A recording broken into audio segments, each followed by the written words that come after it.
बहुत बढ़िया।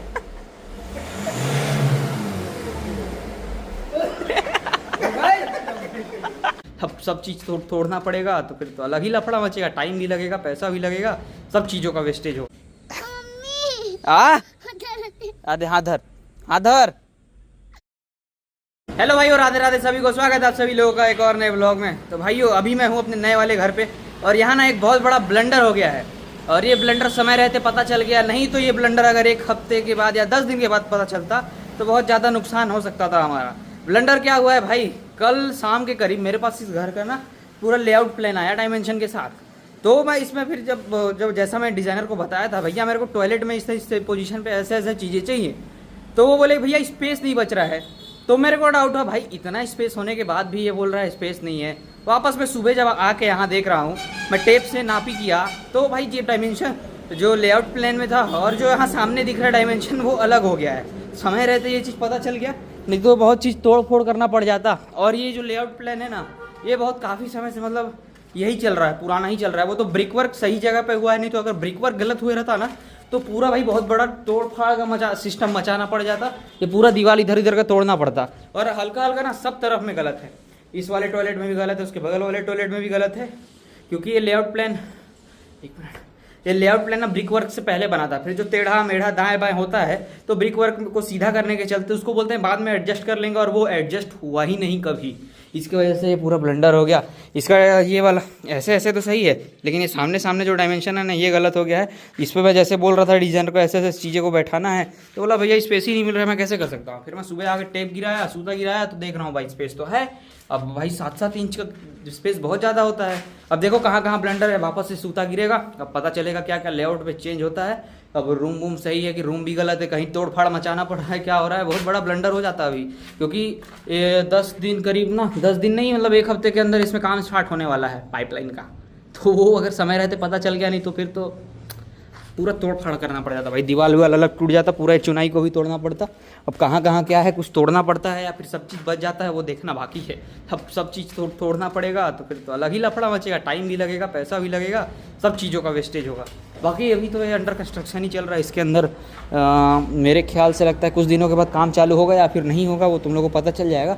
अब देखो क्या होता है, इसके ऊपर सूता गिरेगा। अब टाइम एक्सटेंड हो गया, जो जितना इसका डेडलाइन चल रहा था वो टाइम एक्सटेंड हो गया इस पर। अभी इस पर बहुत सारा काम होना है।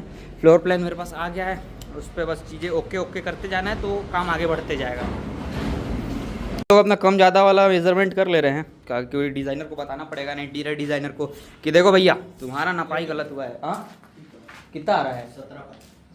17 उसमें सही लिखा है।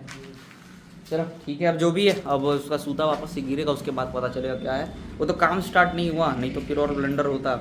मैं मेजरमेंट वो देखने आया था स्पेस का, क्योंकि वो लेआउट भेजा था ना टॉयलेट सीट का, बाथिंग एरिया का, सिंक का, तो उसका मैं मेजरमेंट देखने आया था। मैं नापा, मेरे को मैं तो इसका हो गया था, मम्मी वाले में ना स्पेस जाता है, उस पर भी वो बोल रहा था भैया इस तरीके का डिज़ाइन नहीं हो पाएगा। तो मैं फिर वहाँ गया, वहाँ नापा तो एक साइड का पूरा, एक साइड तो सही है, लेंथ सही है, ब्रेथ का गड़बड़ है दोनों साइड।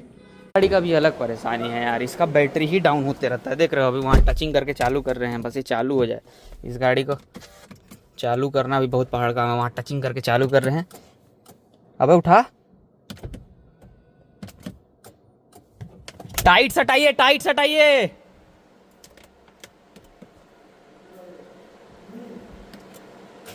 छोड़ दे रहा है। हो गया हो गया हो गया हो गया हो गया हो गया, हटाइए। हो गया ना, हो गई, ले जावा। ओके फिट करा अपन ऑटो में वापस। बहुत बढ़िया।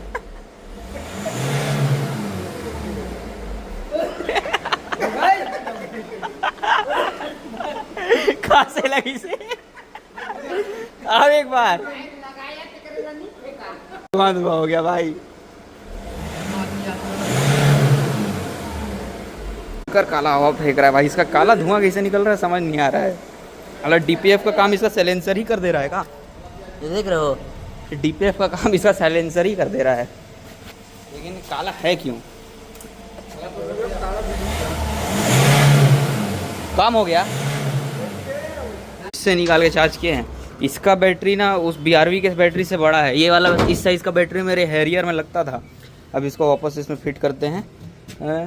वो वाला प्लस, ये वाला माइनस ना। हाँ, तो वापस इसको यहाँ लगाते हैं, इसका काम भी ख़त्म करते हैं, क्योंकि वो गाड़ी को अभी साइड करना है भाई। उसमें अभी प्याज उतारना था, इसीलिए उसको साइड करना जरूरी है। और वो बैटरी डायरेक्ट है, मान लो कभी कहीं जाना पड़ेगा, वो एकदम डेड हो गया था, उसमें इग्निशन तक नहीं जल रहा था, तो कहीं जाना पड़ जाता तो वापस से उस समय कौन हड़बड़ी में खोजता, इसीलिए चालू कर दिया उसको। आओ घुसेगी ना, निकल, खींच ले। ठोकर उसमें तो निकल गई थी। डाल डाल डाल डाल डाल डाल, जाने दे जाने दे जाने दे, इसको भी जाने दे।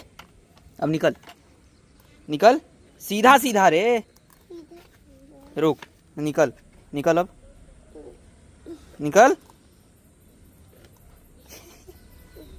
निकल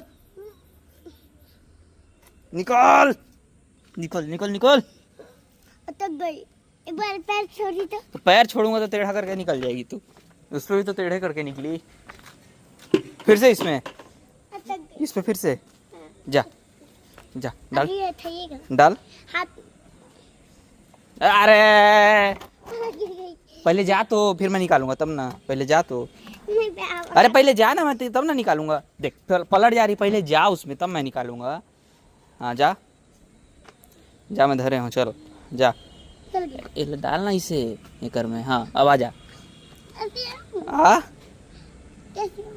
जैसे आई थी। आ आधे, हाथ धर, हाथ धर।